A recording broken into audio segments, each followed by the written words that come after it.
The quantum resonance array aboard the Zarkali Reconnaissance vessel, Starweaver, trembled with impossible readings. Captain Vexnar's exoskeleton bristled with a sensation closest to human anxiety, a feeling that would have amused him if he weren't currently staring at data that defied every scientific principle in the Confederation's extensive archives. The blue-green planet hung in the view screen like a deceptively simple marble, its surface a tapestry of oceans, continents, and swirling atmospheric patterns. But beneath that mundane exterior, something extraordinary pulsed with a rhythm that seemed almost alive. First Scanner Krultax manipulated the sensor controls, her tentacle-like appendages moving with practiced precision. Each sweep of the scanning systems produced results that made less sense than the last. Quantum entanglement signatures danced across the holographic displays, forming intricate patterns that seemed to watch back, to adapt, to hide even as they were being observed. "Run the diagnostic again," Vexnar commanded, his vocal modulators producing a sharp clicking sound that indicated mounting frustration. Krultax complied, her secondary sensory clusters expanding to process the incoming data. The planet's energy signatures were unlike anything in the known galactic database. It wasn't just the complexity.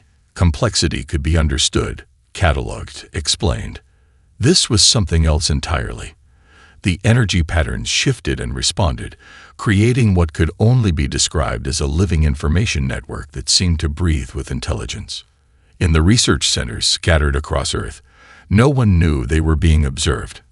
Dr. Michael Rodriguez adjusted the quantum dampening field in the New Mexico research facility, his fingers moving across holographic interfaces with unconscious expertise. To an outside observer, it would have looked like routine maintenance. To someone who understood the true nature of their work, it was something far more significant. The Zarkali vessel hung in space, a predator uncertain of its prey. Historical records suggested this planet should be primitive. Their initial long-range scans had shown a civilization barely capable of leaving its own atmosphere, a species still wrestling with fundamental technological challenges.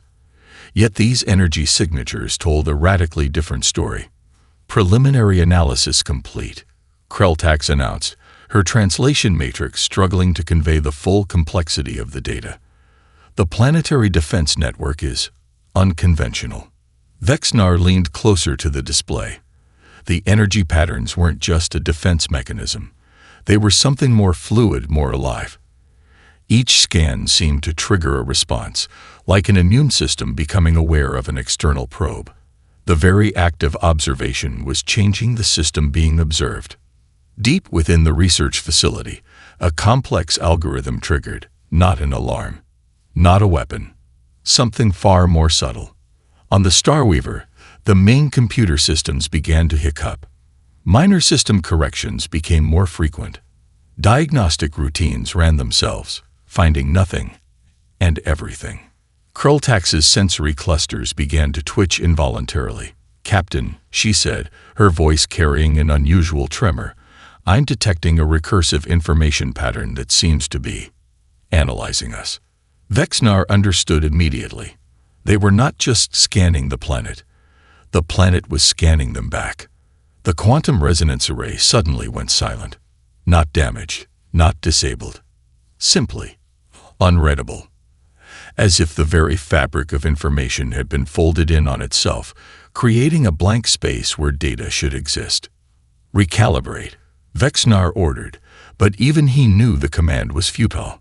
Something on that blue-green planet was watching, waiting, protecting a mystery far more significant than the Zarkali Confederation could possibly comprehend. First contact was about to become something entirely unexpected. The research facility in New Mexico looked unremarkable from the outside. A low-slung building of sand-colored concrete, surrounded by miles of desert landscape, with only a few solar arrays and communication towers breaking the monotony of the horizon. To most, it would appear to be nothing more than another government research station, perhaps studying geological formations or atmospheric conditions. Dr. Michael Rodriguez knew better. He adjusted the quantum stabilization matrix with a precision that suggested decades of practice. Each movement was calculated, deliberate, the result of understanding something far beyond conventional scientific understanding. The holographic displays around him shifted and morphed, displaying complex mathematical equations that seemed to breathe and pulse with an almost living intelligence. Nearby, Dr. Elena Hartwell reviewed the latest containment protocols. Her fingers danced across a haptic interface, creating intricate geometric patterns that would have looked like abstract art to an untrained observer.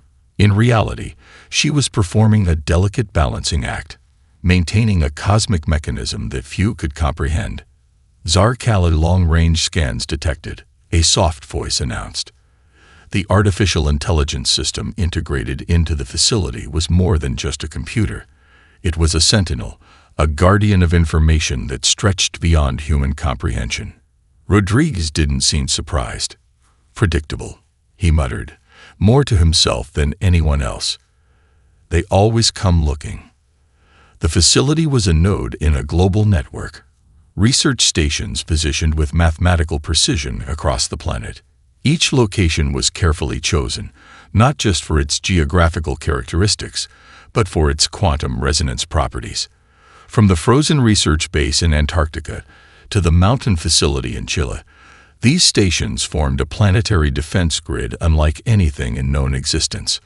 Deep beneath the New Mexico facility, a containment chamber pulsed with energy that defied conventional physics. It wasn't a weapon. It wasn't a power source. It was something far more fundamental, a mechanism for maintaining the structural integrity of reality itself. Krell-Tax, still aboard the Zarkali Reconnaissance vessel, continued her analysis. The planetary scanning systems had begun to behave in increasingly erratic ways. Each attempt to probe deeper into Earth's mysteries resulted in more confusion, more inexplicable data. The information patterns are recursive, she reported to Captain Vexnar. Each scan seems to generate new layers of complexity. It's as if the planet is thinking. Vexnar's response was immediate. Impossible. Planets don't think. But the data suggested otherwise. In the New Mexico facility, Rodriguez activated a series of quantum dampening fields. To an outside observer, it would have looked like a routine system check. In reality, he was creating a protective barrier that could neutralize any external scanning or probing attempts. The global network of research stations began to synchronize, not through traditional communication methods, but through quantum entanglement that suggested a level of coordination far beyond human technological capabilities. Each facility was both an individual node and part of a larger, living system. Containment protocols at 98.7% efficiency, Elena announced, her voice calm and measured. Rodriguez nodded. They were protecting something that existed beyond conventional understanding, a primordial mechanism that maintained the fundamental structure of reality. The Zarkali thought they were conducting a reconnaissance mission. They had no idea they were brushing against something that could unmake entire civilizations with a subtle shift of quantum probability. Deep in space, the Starweaver's systems continued to experience unexplained fluctuations. Diagnostic routines ran themselves, finding nothing and everything. The planet was watching, waiting, protecting a mystery that no alien civilization could possibly comprehend.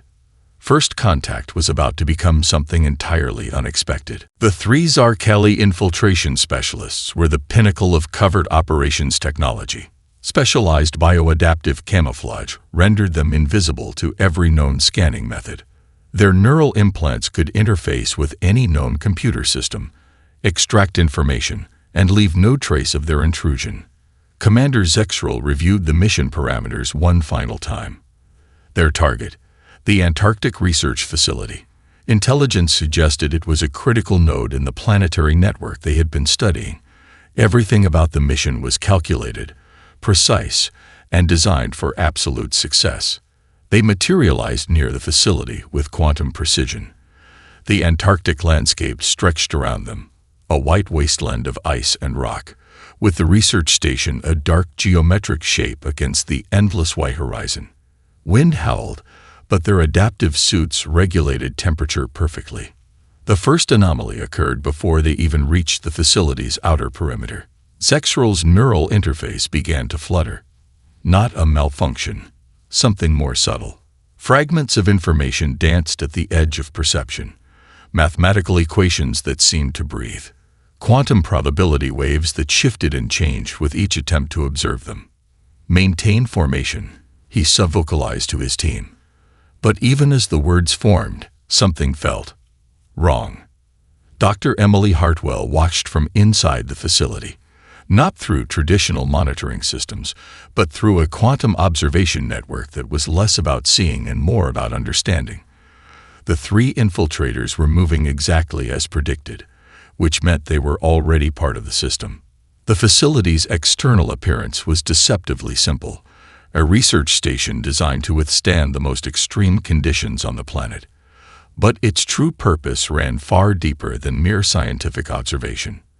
As the infiltration team approached, the very fabric of reality seemed to ripple. Zexral's second-in-command, Krellman, was the first to notice. The snow beneath their feet wasn't just snow, it was responding. Subtle shifts in quantum probability were creating and uncreating microscopic ice formations with each step. Something's wrong, Krellman transmitted through their encrypted communication channel. But it was already too late. The facility's quantum dampening field wasn't a defensive mechanism. It was a filter, a way of processing information that went far beyond traditional understanding. As the infiltrators moved closer, reality itself began to become malleable. Dr. Hartwell made no dramatic movements. She simply observed, her hand resting lightly on a complex holographic interface that looked more like an abstract art piece than a control system. 12 hours later, the infiltration team awoke in their ship's medical bay. Their memories were gone. Their equipment was intact. No signs of physical trauma. No indication of what had happened during those lost hours. The only evidence was a single image burned into their neural networks, a complex mathematical equation that seemed to laugh at the very concept of comprehension. Captain Vexnar reviewed the mission logs with increasing frustration.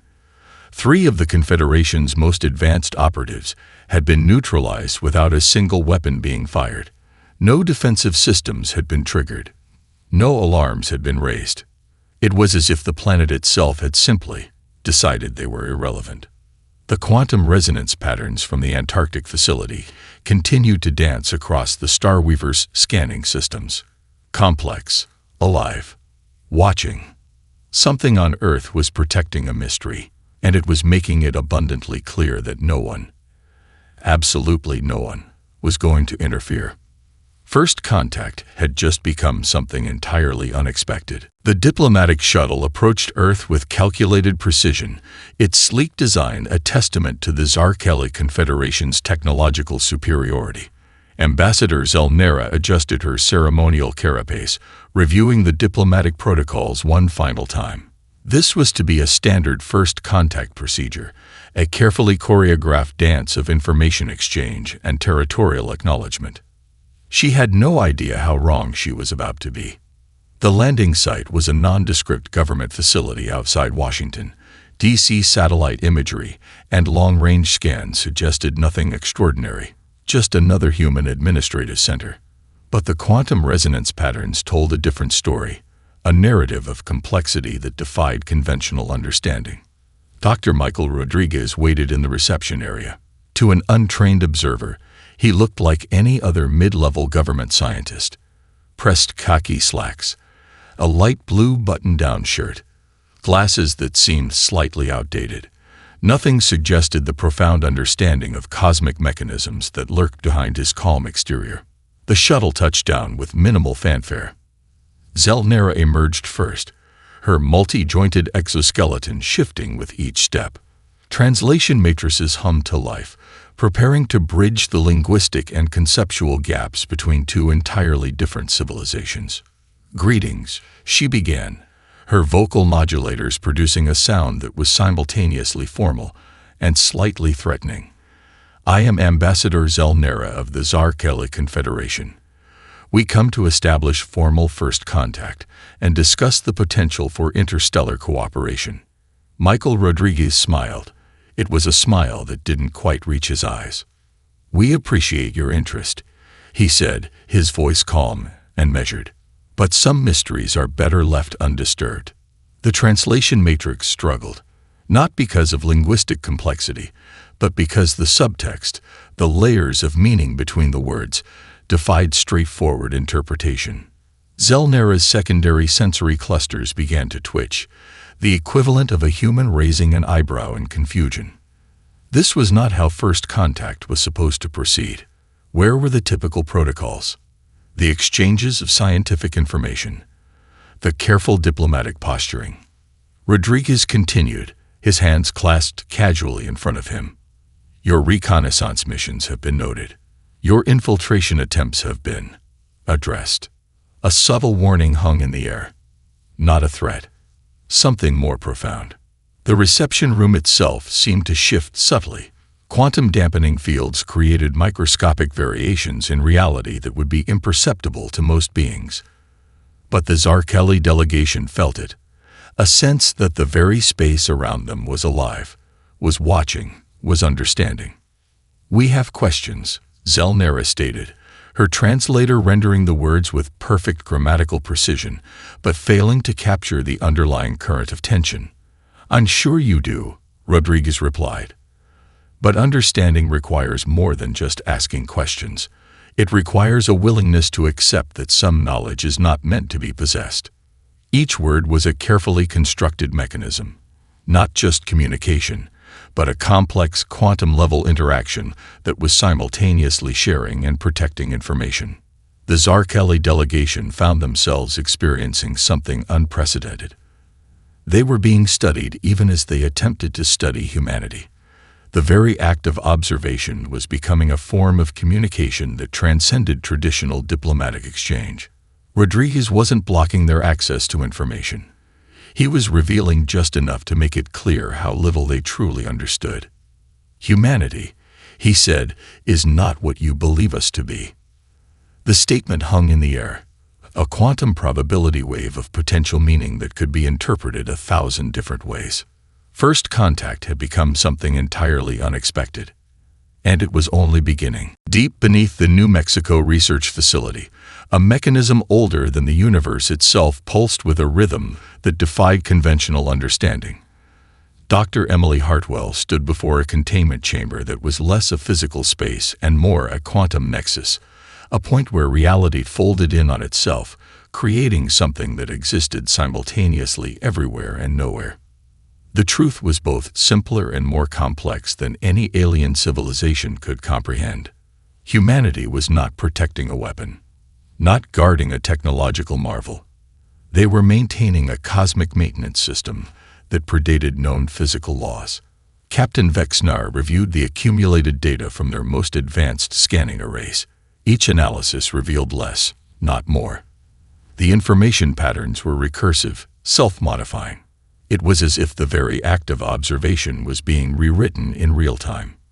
"Preliminary findings are inconclusive," Krelltax reported, her tentacle-like appendages moving across holographic interfaces with increasing frustration. "The energy signatures suggest a fundamental structural mechanism that exists beyond our current understanding of physics." In the containment chamber, Dr. Hartwell adjusted a series of quantum stabilization fields. Her movements were precise, calculated, the result of generations of research that went far beyond traditional scientific exploration.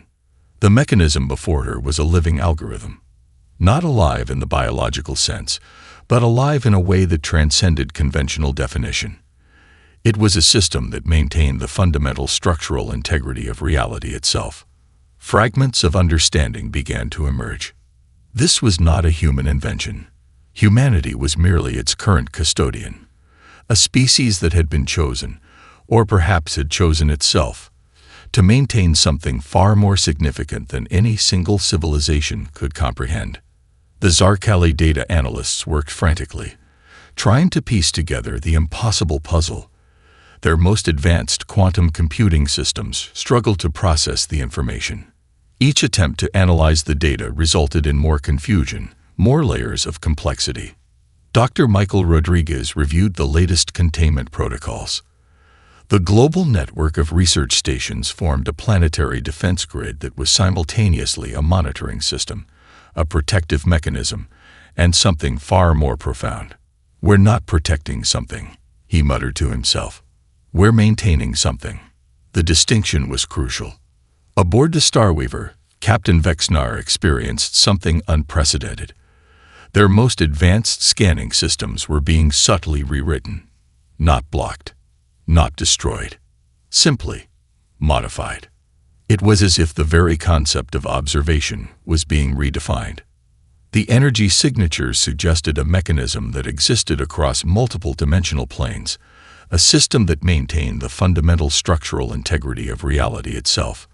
Not a weapon, not a power source, something far more fundamental.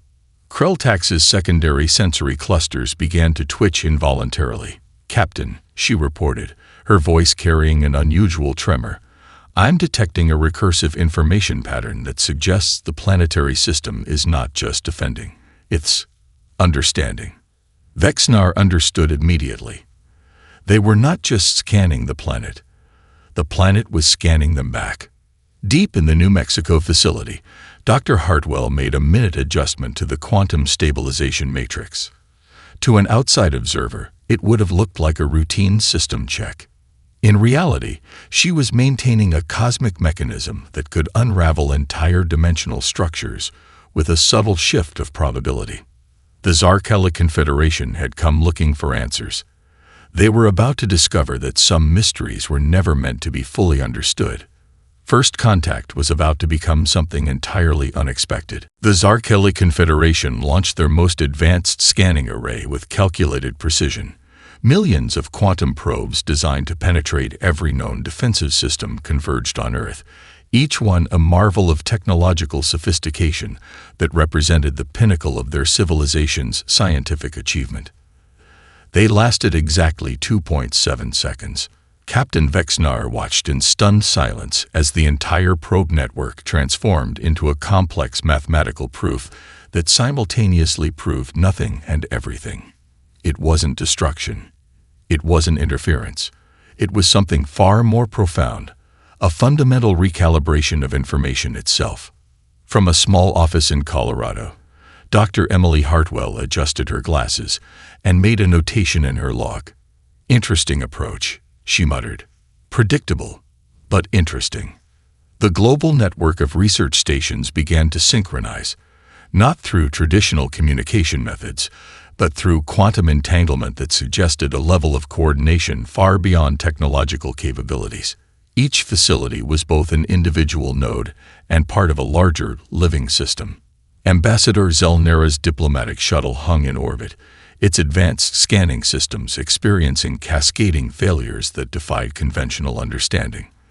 The ship's primary computer began to generate mathematical equations that seemed to breathe, to live, complex algorithms that existed simultaneously as both data and something more. "Status report," she demanded, her vocal modulators producing a sharp clicking sound of mounting frustration. The communications officer's response was anything but standard. "The probes have been recontextualized," he reported, the translation matrix struggling to capture the full complexity of what had occurred. Deep beneath the New Mexico research facility, Dr. Michael Rodriguez watched the unfolding scenario with a calm that suggested complete understanding. The quantum dampening fields were more than a defensive mechanism. They were a form of communication, a way of saying, "We see you, we understand you, and you are not prepared for what you are encountering." The Zarkella had come seeking answers. Instead, they were being given a demonstration. Each attempt to probe deeper into Earth's mysteries resulted in more confusion, more inexplicable data. The planet's defensive network was not blocking information. It was reshaping the very concept of observation. Krelltax's neural implants began to generate impossible mathematical sequences, recursive algorithms that seemed to fold in on themselves, creating information patterns that existed beyond traditional computational understanding. "The planetary system is responding," she reported to Vexnar, "but not as a defense, as a form of communication." The challenge was not about preventing access. It was about demonstrating the profound gap between understanding and comprehension. Aboard the Starweaver, diagnostic systems ran themselves, finding nothing and everything. Dr. Hartwell made another subtle adjustment to the quantum stabilization matrix. To an outside observer, it would have looked like a routine system check. In reality, she was creating a protective barrier that could neutralize any external scanning or probing attempts while simultaneously communicating something far more profound. The Zarkeli Confederation had advanced technology. They had explored countless star systems. They believed they understood the fundamental nature of reality. They were about to learn how little they truly knew. Each quantum probe transformed into a complex geometric pattern, part mathematical equation, part living algorithm. Not destroyed, not disabled, recontextualized into something that defied conventional understanding. From the research facility in Colorado, Rodriguez watched the orbital ballet with a hint of amusement. The aliens thought they were conducting a reconnaissance mission. They had no idea they were brushing against a mechanism that could reshape entire dimensional structures with a subtle shift of quantum probability. The message was clear. Humanity was not what the Zarkeli believed them to be. First Contact was about to become something entirely unexpected. Captain Vexnar experienced a transformation that went beyond mere intellectual comprehension. The accumulated data from their encounters with Earth was rewriting fundamental assumptions about intelligence, protection, and the nature of existence itself. Humanity was not a species to be studied or conquered. They were cosmic custodians with responsibilities that extended far beyond conventional galactic politics. The Starweaver's central analysis chamber became a crucible of profound revelation. Holographic displays danced with complex quantum algorithms that seemed to breathe with living intelligence. Each piece of data from their encounters with Earth's research facilities rewrote what the Zarkeli understood about scientific observation. Krelltax's neural implants generated a report that defied traditional scientific documentation. Subject: human civilization. Comprehensive analysis. Findings: incomprehensible protective mechanism. Conclusion: do not interfere. Dr. Michael Rodriguez reviewed the latest global synchronization protocols from the research facility in New Mexico. The Planetary Defense Network was more than a technological system. It was a living, adaptive mechanism that maintained something far more significant than mere planetary protection. Ambassador Zelnera struggled to compile a diplomatic report that could capture the magnitude of their discovery. How did one describe a species that could neutralize advanced scanning systems without firing a single weapon? A civilization that communicated through mathematical proofs and quantum resonance. The transformation was subtle but profound. Each research station across the planet, from the frozen expanses of Antarctica to the mountain facilities in Chile, was a node in a complex network that went beyond traditional understanding. They weren't just protecting something. They were maintaining a cosmic mechanism that predated known universal structures. Deep within the Colorado Research Center, Dr. Emily Hartwell made minute adjustments to the quantum stabilization matrix. Her movements were precise, calculated, the result of generations of research that transcended conventional scientific exploration. The Zarkeli began to comprehend a fundamental truth. Some mysteries were not meant to be understood, but preserved. Vexnar reviewed the accumulated data with a sense of humility that was unprecedented in Zarkeli diplomatic history. Their most advanced scanning technologies had been transformed, not destroyed. Their probe networks had been recontextualized into living mathematical proofs that suggested entire dimensions of understanding beyond their current comprehension. "We are children," Krelltax observed, her statement a profound philosophical revelation, rather than a simple observation. The planetary defense mechanism was not about prevention. It was about communication. A subtle demonstration of capabilities that could unmake entire civilizations with a mere shift of quantum probability. Aboard the Starweaver, diagnostic systems continued to generate impossible algorithms. Not errors, not failures. Something far more profound. A living communication that existed between the lines of traditional information exchange. Ambassador Zelnera compiled her final report. Humanity represents a class of civilization previously unknown in our galactic records. Not a technological power, not a military force, but custodians of a cosmic mechanism that maintains fundamental reality itself. Recommendation: observe from a distance, respect completely. Do not interfere under any circumstances.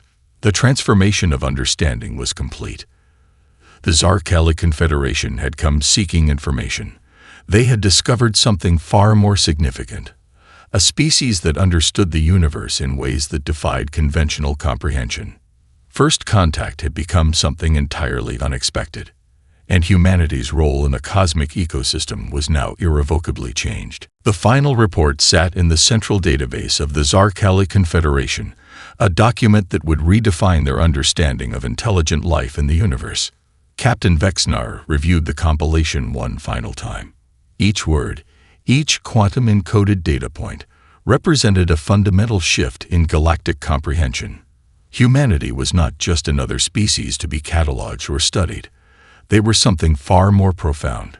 Cosmic custodians. The research facilities scattered across Earth were more than scientific installations. They were nodes in a living network that maintained something far more significant than planetary defense. Each location, from the windswept research stations in Antarctica to the mountain facilities in Chile, formed a complex quantum resonance grid that seemed to breathe with intelligence.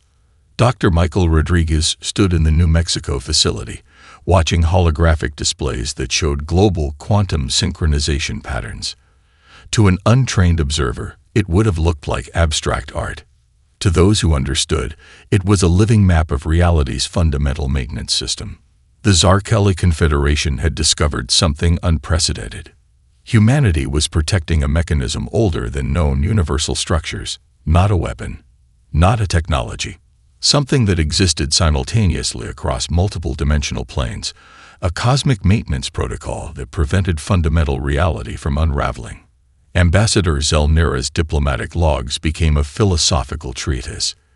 Each entry revealed layers of understanding that challenged everything the Zarkali thought they knew about intelligence, protection, and the nature of existence. We came seeking information. Her final entry read, "We discovered guardians of reality itself." The quantum resonance patterns continued to dance across scanning systems. Complex, alive, watching. Dr. Emily Hartwell made a subtle adjustment to the global quantum stabilization matrix. Her movement was precise, calculated, the result of generations of research that went far beyond traditional scientific exploration. Each modification was a maintenance action on a cosmic scale. The Zarkali data analysts worked to comprehend the impossible. Their most advanced quantum computing systems struggled to process the information. Each attempt to analyze the data resulted in more confusion, more layers of complexity. Krelltax's final analysis was both a scientific report and a philosophical revelation. Humanity represents a class of civilization previously unknown in galactic records. They are not defined by technological advancement or military capability. They are custodians of a fundamental cosmic mechanism that maintains the structural integrity of reality itself. Primary observation: the species does not control this mechanism. They maintain it. Secondary observation: the mechanism chose them, or they chose the mechanism. Tertiary observation: the distinction may be irrelevant. The Starweaver hung in space, a testament to a reconnaissance mission that had become something far more profound. The ship's systems continued to generate impossible mathematical sequences, recursive algorithms that folded in on themselves, creating information patterns that existed beyond traditional computational understanding. Captain Vexnar made an unprecedented recommendation to the Confederation's highest council. Humanity was to be designated as a protected species. No further investigations would be conducted. No additional attempts at contact would be made. Some mysteries, they concluded, were best left alone. The final report sat in the database, a quantum-encoded document that would reshape galactic understanding. Classification: absolute highest confidential. Subject: human civilization. Recommendation: observe from a distance. Respect completely. Do not, under any circumstances, interfere. First contact had become something entirely unexpected, and the universe would never be the same.